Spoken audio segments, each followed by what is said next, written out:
जय हिंद। स्वागत है आपका उत्तर प्रदेश स्पेशल जीएस की क्लास में। आज उत्तर प्रदेश स्पेशल का क्लास जो है 8वां लेक्चर रिकॉर्ड हो रहा है और 8वां लेक्चर आप लोग के बीच में जाएगा।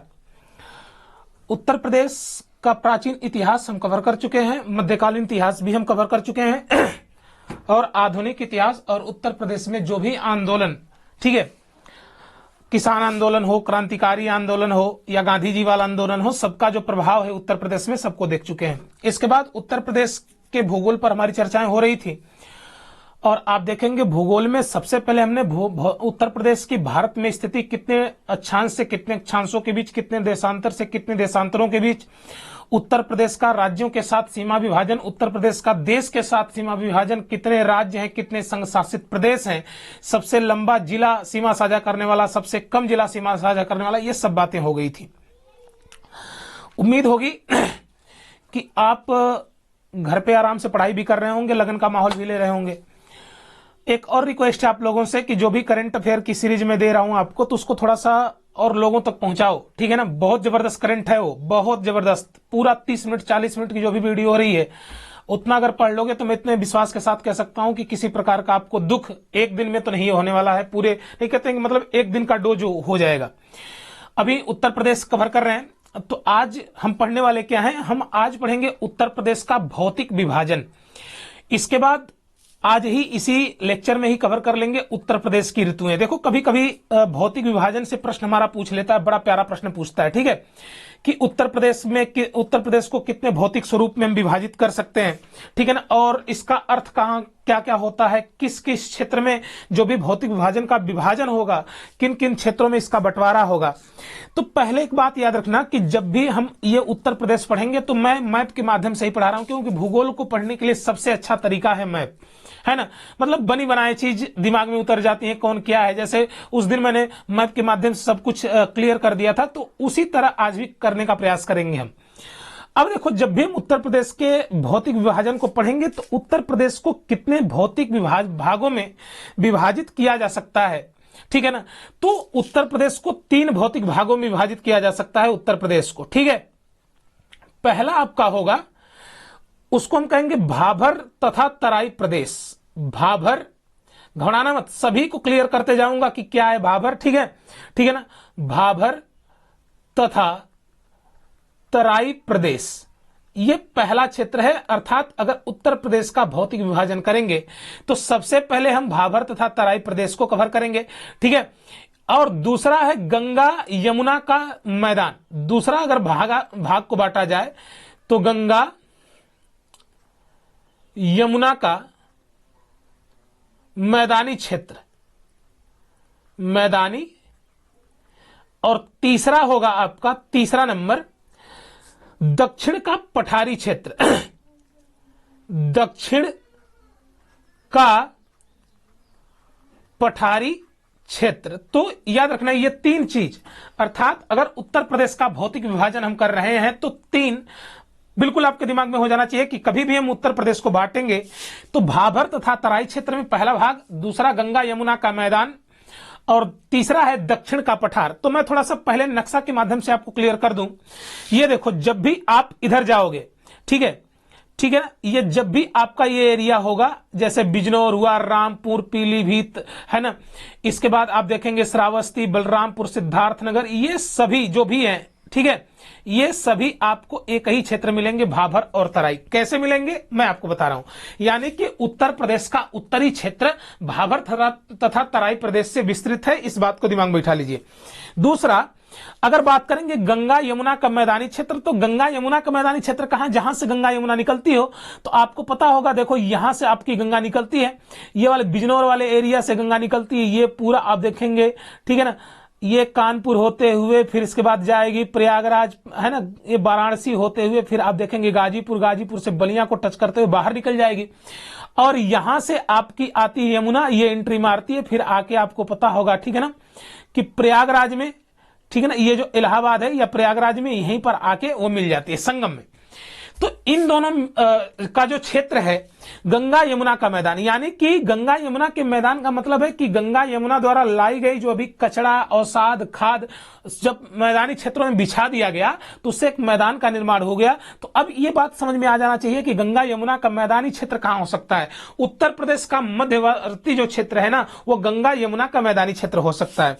तीसरा अगर बात करें कि दक्षिण का पठारी क्षेत्र, अब देखो पठारी दक्षिण कहां, हमारे ये तो पठार हमें कहां मिलेगा, मध्य प्रदेश में बहुत पठार है, मालवा का पठार आप देखेंगे बहुत पठार मिलेंगे, ठीक है ना, सतपुड़ा पठार सभी मिलेंगे। तो अब पठारी क्षेत्र मध्य प्रदेश में है तो कहीं ना कहीं मध्य प्रदेश से ही सटा होगा हमारा जो पठारी क्षेत्र। तो ये पूरा आपका जो रीजन होता है, ठीक है ना, ये पूरा रीजन जो भी है आपका बांदा, चित्रकूट, हमीरपुर, जालौन, झांसी, ललितपुर, इसे कहा जाता है बुंदेलखंड का पठारी क्षेत्र। तो यहां पर अगर देखा जाए तो पठारी क्षेत्र मिलता है। तो ये बात तो क्लियर हो गई होगी कि हमें भाबर क्षेत्र में क्या पढ़ना है, कहां क्षेत्र होगा, गंगा यमुना का मैदानी क्षेत्र कहां होगा, दक्षिण का पठारी क्षेत्र कहां होगा, यह बिल्कुल क्लियर हो जाना चाहिए। अब देखो ये बातें क्लियर हो गई।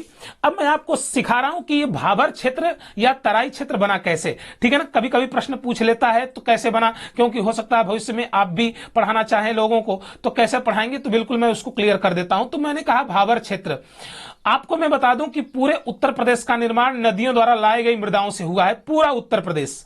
तो अब जब नदियां, ठीक है ना, नदियां, मैं नदी को निकालूंगा और नदी के माध्यम से ही सब कुछ क्लियर कर दूंगा कि भाबर तराई क्षेत्र क्या होता है, गंगा यमुना का मैदान क्या होता है, ठीक है ना। इसके बाद अगर देखा जाए पठारी क्षेत्र क्या होता है तो सभी को क्लियर कर दूंगा, ठीक है। तो इस बात को याद रखिएगा। तो पहले ध्यान से इसको सुनना कि जब भी नदियां निकलेंगी, ठीक है, जब भी नदियां निकलेंगी तो नदियां, जैसे मान लेना कि यहां से अगर कोई नदी निकल रही है, यहां से कोई नदी निकल रही है, मान लीजिए कि कोई पहाड़ है, ठीक है ना, यहां से कोई अगर नदी निकल रही है इसके चोटियों से, तो जब नदी निकलेगी तो इसका ढाल बहुत तेज होगा, बहुत तेज होगा, और यहां पर आकर वो मैदानी क्षेत्रों में मतलब कि प्राप्त करेगी, मैदानी क्षेत्रों को या समतल को प्राप्त करेगी। अब सुनना थोड़ा ध्यान से, जब नदियां मैदानी पहाड़ों से निकलती हैं तो ढाल से निकलती हैं, तो जब मैदानी क्षेत्रों से नदियां निकलेंगी तो केवल नदियां ही नहीं निकलेंगी, है ना, या केवल पानी ही नहीं आएगा, पानी के साथ क्या क्या आएगा, पानी के साथ आएगी बड़ी बड़ी चट्टानें आएंगी, ठीक है ना, चट्टानें आएंगी, चट्टानों के साथ आपके पत्थर निकलेंगे, ठीक है ना। अब इन्हीं चट्टानों और पत्थरों के माध्यम से हल्के हल्के कण टूटते हैं, क्योंकि चट्टानें जब पानी में घुलती जाएंगी तो आप देखेंगे कि जो भी पानी में चट्टानें या पत्थर होते हैं बड़े गोल होते हैं। गोल होने का उसका रीजन होता है क्योंकि वो घिसते घिसते घूमते घूमते गोल हो जाते हैं, ठीक है ना, चिकने हो जाते हैं। तो अगर वो घिस रहे हैं तो उसका कण भी टूटेगा, तो कण टूटेगा तो मिट्टी का रूप ले लेता है। तो अब सुनना ध्यान से, तो पानी के साथ साथ चट्टान भी आया, कंकड़ भी आया, सब कुछ टूटते, मतलब चट्टान से ही पत्थर का निर्माण हुआ, चट्टान से ही कंकड़ का निर्माण हुआ। अब देखो, अब यहां पर जब तक ढाल था तब तक पानी चट्टान को भी बहा के लाया, पत्थर को भी बहा के लाया, कंकड़ को भी बहा के लाया, जो भी वो मिट्टी है सबको बहा के लाया। अब यहां पर आते आते पानी का जो ढाल है ना वो कम हो जाएगा। जब पानी का ढाल कम हो जाएगा तो याद रखिएगा, जब पानी का ढाल कम हो जाएगा ना तो अब पानी के पास इतना पावर नहीं होगा कि वो चट्टान को क्या करे, चट्टान को क्या करे कि पुश करे या धक्का मारे या चट्टान को आगे ले जाए। अब चट्टान यहीं पर रुक जाती है। जब चट्टान यहीं पर रुक जाएगी तो जो छोटे छोटे कंकड़ पत्थर हैं वो भी उसके साथ रुक जाएंगे, क्योंकि बड़ा रास्ता बना लेगी। अब पानी तो जाएगा, पानी को कोई रोक नहीं सकता, तो पानी अब क्या करता है कि चट्टानों के नीचे से निकल जाता है। अब जब चट्टानों के नीचे से निकल जाएगा तो पानी के साथ एक और चीज जाएगा, छोटे छोटे कंकड़, बालू, रेत, मिट्टियां जो भी हैं, जो कि मतलब छिद्र के माध्यम से निकल जाएं, वो भी निकल के जाएंगी। अब देखो यहां पर नदियां जो होती है ना वो भूमिगत हो जाती हैं, और जब भूमिगत नदियां हो जाती हैं इसी क्षेत्र को कहा जाता है भाबर प्रदेश, ठीक है ना, जहां पर नदियां भूमिगत हो जाएं, ठीक है ना, इसी क्षेत्रों को क्या कहा जाता है, भाबर प्रदेश। यहां पर आप देखेंगे ककरीली एवं पथरीली मिट्टियां पाई जाती हैं जहां पर नदियां विलीन हो जाती हैं। तो क्लियर हो गया होगा। अब देखो यहीं पर समझ लेते हैं तराई प्रदेश, ठीक है। अब देखो यहां पर नदियां बल खाते हुए जा रही हैं, मटकते हुए, है ना, लेके चला रहे सावन के द्वार। अब यहां पर जा रही हैं, तब तक जाहिर सी बात है यार कि अब जब दूर रास्ता जाएंगे तो ये भी थक जाएंगे, इनका भी पैर दर्द करेगा। जब पैर दर्द करेगा तो इनका जो प्रवाह क्षेत्र है ना, जो फोर्स है ना, वो फिर कम होता रहता है। तो बालू भी कहता अब हम नहीं जाएंगे। जब बालू नहीं कहता तो नदियां क्या करती हैं कि बालू इधर इधर इधर इधर करते जाती हैं। अब यहां पर क्षेत्र क्या होता है कि यहां पर भी नमी, यहां पर भी नमी। जब नमी वाला क्षेत्र होगा तो जाहिर सी बात है कि नमी वाला क्षेत्र क्या कहलाता है, दलदल। जैसे अभी बारिश हुआ है क्षेत्र में आप देखेंगे जगह जगह दलदल, तो हमेशा जहां पर पानी मिलता रहेगा वो दलदली क्षेत्र, उसी को हम कहते हैं तराई क्षेत्र। तो भाबर और तराई क्या होता है, किस प्रकार इसका निर्माण होता है, क्लियर हो गया होगा। अब देखो अगर देखा जाए तो मैंने कह दिया भावर क्षेत्रों में कंकरीली एवं पथरीली मिट्टियां होती हैं, तराई क्षेत्रों में नमीगत मिट्टियां होती हैं। तराई क्षेत्र बड़ा इंपॉर्टेंट होता है खाद्यान्न उत्पादन के दृष्टि से, जैसे चावल हो, गन्ना हो, है ना। अब यहां पर यह प्रश्न पूछ सकता है कि इन क्षेत्रों का विस्तार कहां से कहां तक है। तो आपको मैं बता दूं कि सहारनपुर से लेके भावर, पहले भावर की बात कर रहे बेटा, सहारनपुर से लेके सहारनपुर सहारनपुर सहारनपुर, ये देखो ये गया सहारनपुर, ठीक है ना। सहारनपुर से लेके कुशीनगर तक आपका पूरा भावर का विस्तार है, क्योंकि इस क्षेत्र में नदियां निकलती हैं। जैसे आप देखेंगे शारदा हुई, गोमती हुई, ये सब इसी तरह, राप्ती हुई, ये सब इसी तरह से निकलती है। तो इस तरह से अगर देखा जाए तो भावर क्षेत्रों का विस्तार कहां से कहां तक परीक्षा में पूछ देगा। तो भावर क्षेत्रों का विस्तार आपका कहां से कहां तक है, तो सहारनपुर और कुशीनगर तक है। वहीं अगर हम बात करें कि तराई क्षेत्रों का विस्तार कहां से कहां तक भैया, तो तराई क्षेत्रों का विस्तार आपके यही सहारनपुर से, अर्थात एक बात और सुनना कि अब जहां पर यह मत सोचना कि जहां पर भावर प्रदेश होगा वहां पर तराई नहीं होगा, जी बिल्कुल होगा, ऐसी कोई बात नहीं कि नहीं होगा, ठीक है। अब देखो यहां पर अगर देखा जाए तो ये यहां से निकली सहारनपुर से लेके और देवरिया, जहां तक आपको देवरिया मिल जाए, ठीक है ना। बलरामपुर, ये देखो मैं आपको दिखा रहा हूं, देवरिया देवरिया देवरिया, ये आपका कहां गया रे देवरिया, ठीक है ना। ये पूरा देवरिया तक आप देखेंगे, ठीक है ना। तो आपका ये पूरा तराई प्रदेश मिल जाएगा। अर्थात हमको दो बातें समझ में आ गई कि भावर प्रदेश का विस्तार सहारनपुर से कुशीनगर तक है और तराई प्रदेश का विस्तार अगर बात करेंगे तो सहारनपुर से देवरिया तक है। तराई कैसा होता है, ठीक है ना। अब देखो कंकड़ीली में तो कुछ होगा नहीं, पत्थर उत्थर में ये उपजाऊ नहीं होती एक्चुअल में, ठीक है ना। लेकिन अगर बात करें कि जो भावर प्रदेश, जो तराई प्रदेश है, ये काफी खाद्यान्न के दृष्टि से काफी इंपॉर्टेंट होता है, ठीक है ना। धान की खेती, गन्ने की खेती काफी ज्यादा होती है, ठीक है ना। और इस क्षेत्रों में आप देखेंगे, इस क्षेत्रों के अंतर्गत आता है सहारनपुर, ठीक है ना। सहारनपुर आएगा, बिजनौर आएगा, लखीमपुर खीरी आएगा, ठीक है ना। बहराइच, गोंडा, बस्ती, देवरिया, ये सभी लोग इस क्षेत्र में आते हैं। इसीलिए आपको पता होगा कि सर्वाधिक चावल या जो भी गन्ने का क्षेत्र होता है ना, यह तराई प्रदेश में ही होता है। गोंडा हुआ, बस्ती, बहराइच, गोरखपुर, देवरिया, इन क्षेत्रों में हो जाता है। तो उम्मीद है कि आपको भारत उत्तर प्रदेश के भौतिक विभाजन का पहला हिस्सा भावर एवं तराई प्रदेश क्लियर हो गया होगा, ठीक है। आगे देखते हैं।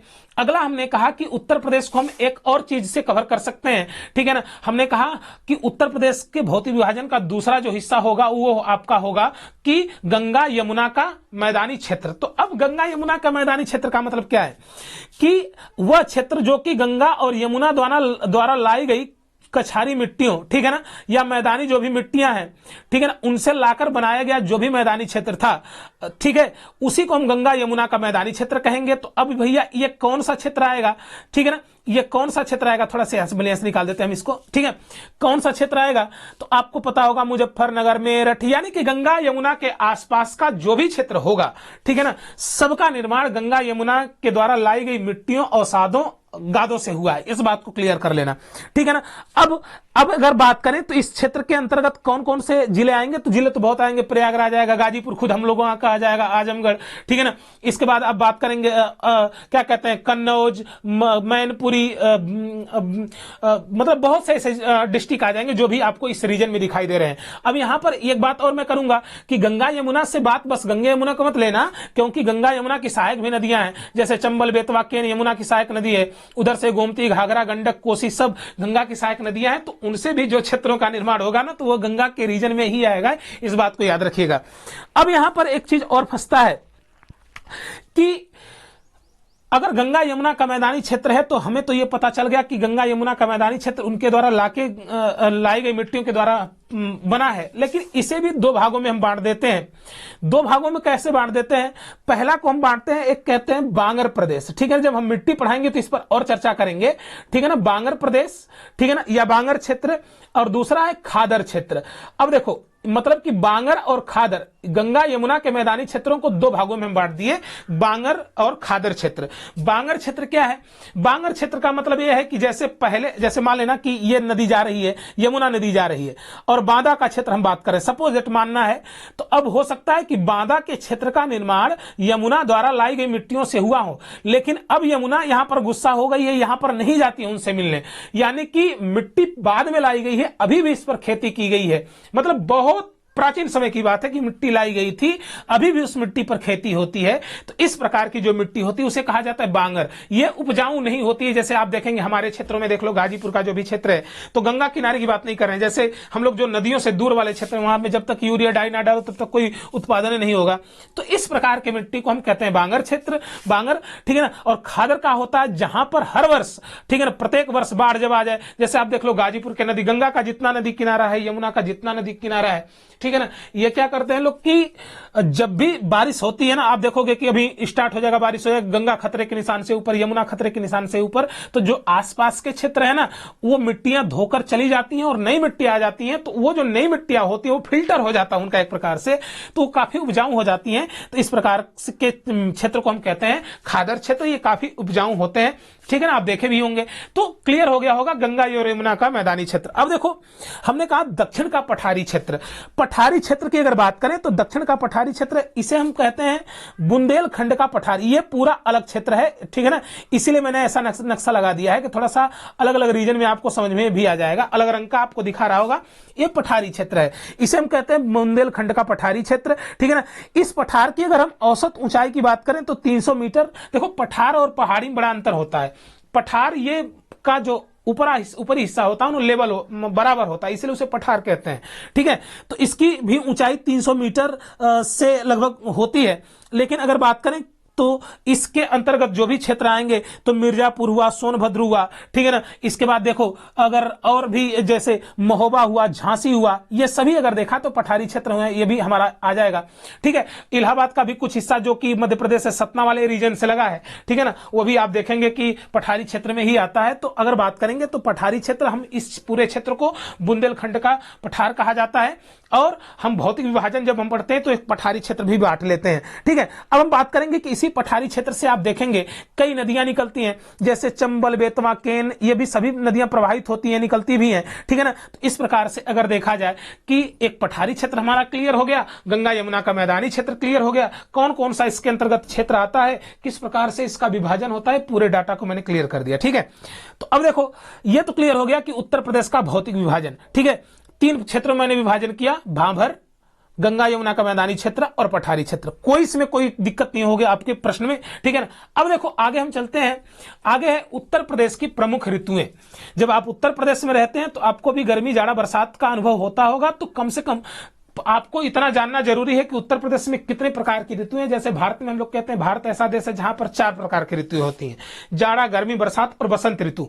लेकिन उत्तर प्रदेश में अगर देखा जाए तो 3 ही ऋतु मेन रूप से मानी जाती हैं, जो भी किताब में ऐसा लिखा है। 3 ऋतुएं जो होती हैं मेन प्रकार की होती हैं 3, ठीक है ना। अब कैसे की इसकी बात कर लें, 3 कैसे होती है भैया। जैसे अब इसका हमारे परीक्षा की दृष्टि से अगर दृष्टि से देखा जाए तो इंपोर्टेंसी क्या है परीक्षा की दृष्टि से। तो परीक्षा की दृष्टि से पूछ सकता है कि उत्तर प्रदेश में सर्वाधिक ठंडा कहां पड़ता है,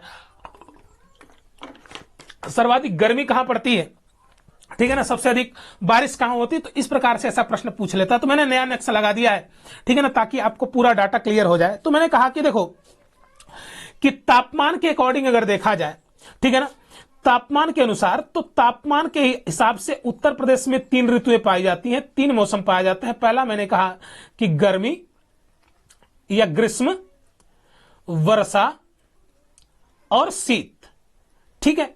क्योंकि गर्मी होगी तभी बारिश होगी और बारिश होगी तभी शीत लगेगी।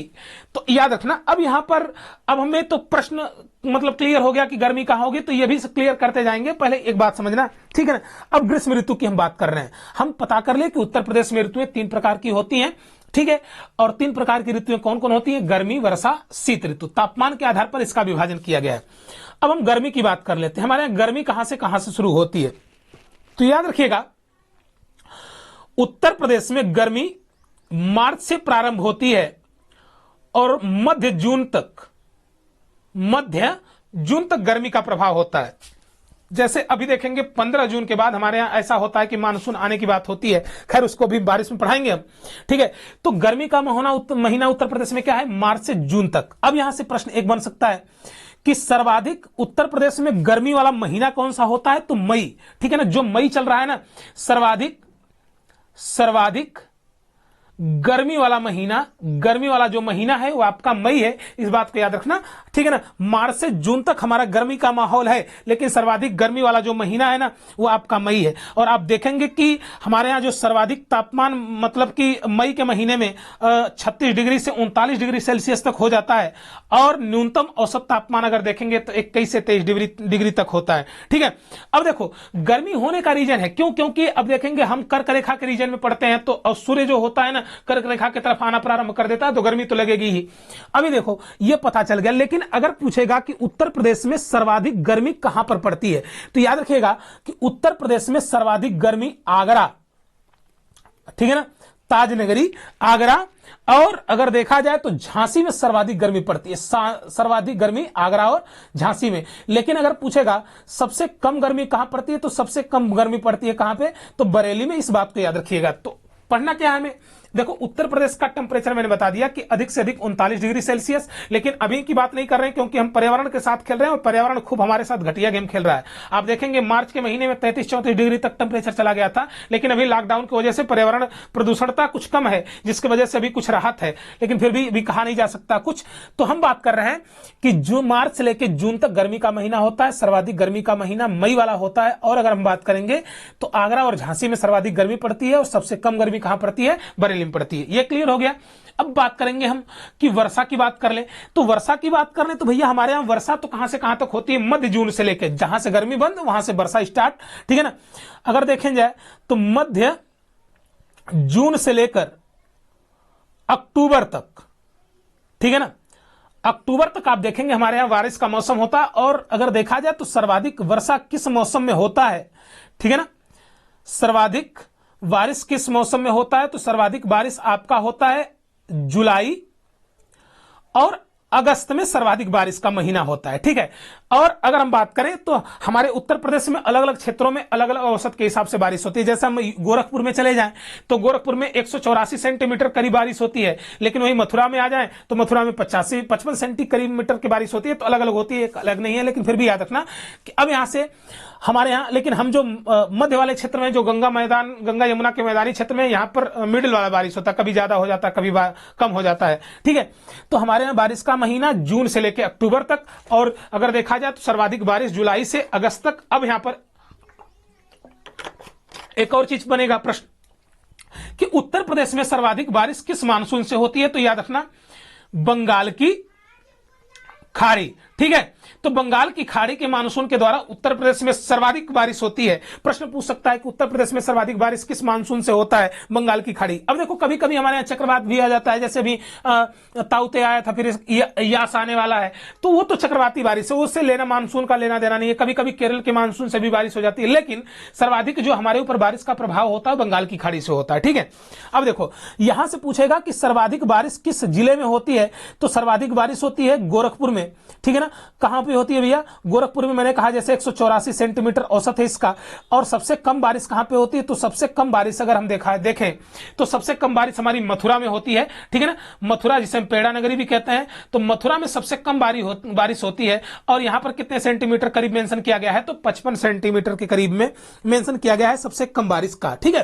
तो ये पूरा आपको फैक्चुअल डाटा क्लियर होता जा रहा है, ठीक है। अब देखो अब हमें पढ़ना है शीत ऋतु। तो जाहिर सी बात है सर, शीत ऋतु अगर पढ़ेंगे तो शीत ऋतु में क्या पढ़ना है, ठीक है। तो शीत ऋतु क्या है कि हमारे यहाँ थोड़ा सा ठंडा कभी कभी तो ऐसा सता देता है कि क्या बताया जाए कि हमको लगता है कि 0 में डिग्री टेम्परेचर चला गया। जैसे इस बार आप देखेंगे कि मकर संक्रांति के बाद टेम्परेचर कुछ बहुत कम हो गया था, स्थिति बड़ी नाजुक कर दिया था। तो खैर वो भी लेकिन फिर भी एक मेंशन कर लिया गया औसत के अनुसार। अगर हम शीत ऋतु की बात करें, ठीक है ना, शीत ऋतु की बात करें अगर, तो हमारे यहां शीत ऋतु कब से प्रारंभ होगा, जब आप देखेंगे कि बारिश खत्म हो जाए। तो जब बारिश खत्म कब हो रहा है, अक्टूबर से। यानी कि अगर अक्टूबर से खत्म हो रहा है तो नवंबर से लेके फरवरी तक हमारे यहां क्या होती है, नवंबर दिसंबर जनवरी और फरवरी, ये 4 महीने, ठीक है ना। आप देखेंगे कि ठंडा का माहौल रहता है, एकदम शीत ऋतु में तरबतर आदमी रहता है। ठीक है।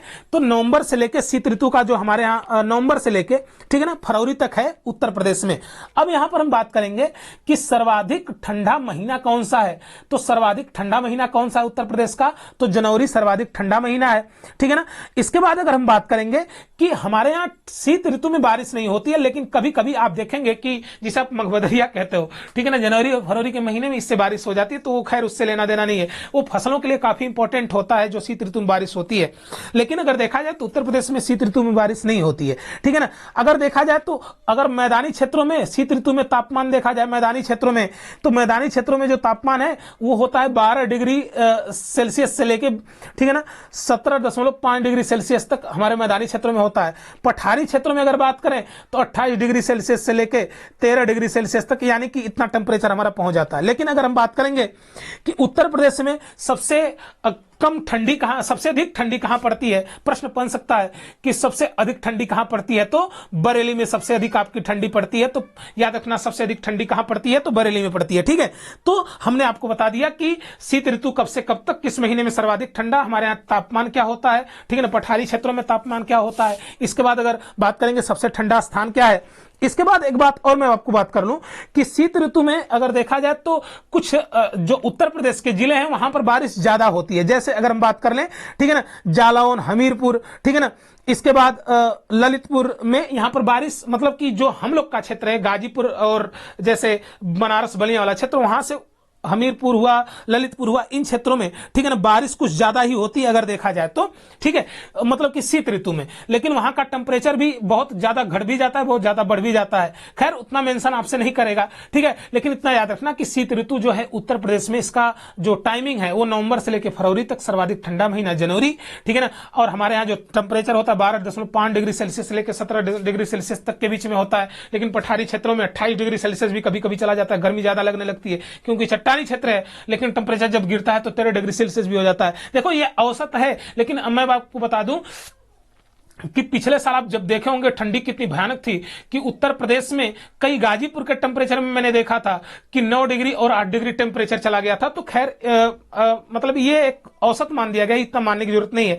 और अगर देखा जाए तो उत्तर प्रदेश में सर्वाधिक ठंडी कहां पड़ती है, किस जिले में, तो बरेली में पड़ती है।